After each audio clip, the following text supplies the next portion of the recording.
Lalu diberi nama berbeda-beda karena fungsinya yang berbeda-beda.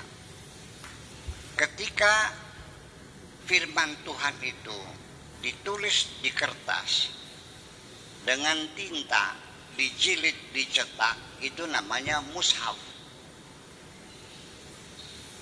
Ketika Al-Quran itu sebagai guide of life untuk orang-orang yang bertakwa, namanya Alkitab. Ketika Al-Quran ini, untuk bacaan seluruh umat manusia, untuk menelaah alam semesta, itu namanya Al-Quran. Untuk mencerdaskan emosional, sehingga orang itu bisa membedakan mana yang baik, mana yang buruk, mana yang bermanfaat, mana yang berbahaya, itu namanya Al-Furqan. Ketika Al-Quran membentuk perilaku seseorang yang permanen, itu namanya Az-Zikr. Nah, di sini karena kita tidak jelas, oleh karena kita berpikirnya dengan logika sinonim. Nah, kita ini kebanyakan umat Islam berpikir logika sinonim. Al-Quran sih ya mushaf, sama, ya sama. Furqan, ya sama. Az-Zikr, ya sama. Ya itulah salah. Sehingga akhirnya kita tidak jelas dalam berpikir. Nah, itulah makanya kita bicara masalah konsep-konsep, kita menjadi sulit karena orang awam itu pahamnya adalah berbentuk materi. Rokok paham, ini gelas, ini tutup gelas, ini kacamata, ya seperti itu. Sudah. Tetapi kenapa orang itu pakai plus dan minus? Kenapa mata berkurang? Itu sudah mulai konsep keilmuan itu sudah nyampe akhirnya.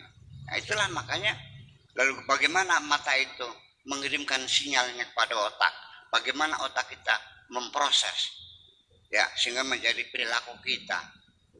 Itu ya sulit karena barangnya nggak kelihatan gimana. Dalam konsep-konsep berpikir secara konsepsional itu memerlukan pemahaman, dan hari ini kita satu ketujuh ini adalah anjuran kita jangan pernah timbul ragu-ragu dalam hidup ini, menunggu janji-janji Allah yang belum terjadi. Jangan sampai kita di ujung lalu menghilangkan keyakinan, menjadi murtad, ternyata janji Allah nggak benar, ternyata janji Pak Kiai nggak benar, akhirnya kita memberontak kepada Allah, memberontak kepada siapapun yang pernah menjanjikan kita itu. Nah, yuk mari kita lihat. Nabi Musa memohon kepada Allah, berdoa, Rabbana itmis ala amwalihim. Nabi Musa meminta supaya Allah menghancurkan kekayaan Firaun yang durjana itu. Enggak dikabul-kabul. 40 tahun baru Firaun ditenggelamkan oleh Allah. Bayangkan jeda waktu 40 tahun, teklok nih. Kalau seandainya ada ibu-ibu menunggu suami nggak pulang-pulang 40 tahun, kelar kira-kira. Ya, apa jenenge ya harus dianggap mati akhirnya. Itu satu. Kemudian juga janji Nabi Muhammad sampai seperti menagih janji ketika perang Badar. Ya sudah lelah Nabi Muhammad berjuang, ditindas, diintimidasi, diembargo selama di Mekah selama 13 tahun lamanya. Pindah saja nggak boleh, ya harus dihadapinya. Sampai begitu perang Badar dengan jumlah 300 tentara menghadapi ribuan musuh.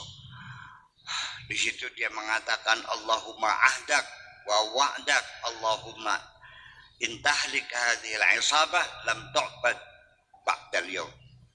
Mana janjimu, mana komitmenmu ya Tuhan, ahdak wa wa'dak, mana janjimu, buktikan janjimu, mana komitmenmu.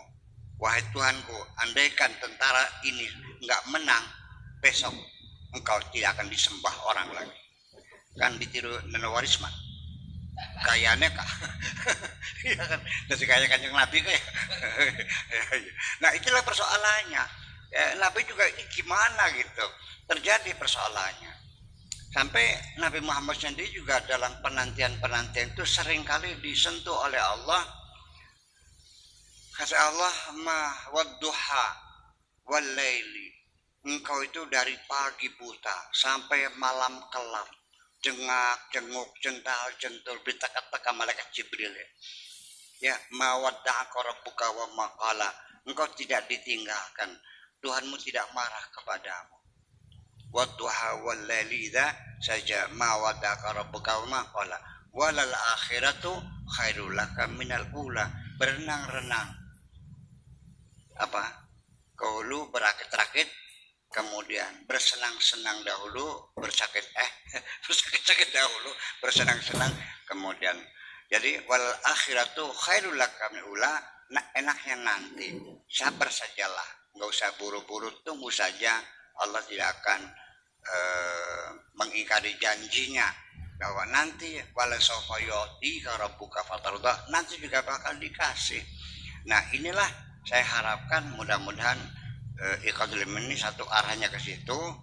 Mungkin dalam kitab-kitab tafsir hikam ini juga saya agak melihat berbeda. Saya lebih menyoroti kenapa dalam hal masalah keraguan ini menimbulkan satu kehidupan kita yang tidak nyaman, hilangkan dalam keraguan itu, dan didukung dengan banyak ayat lagi, da'ma yuribuk ila ma yuribuk, ya da'ma la ya'nika ila ma la ya'nika. Urusannya sudah, kita jangan sampai dalam penantian kita terburu putus asa karena kita meragukan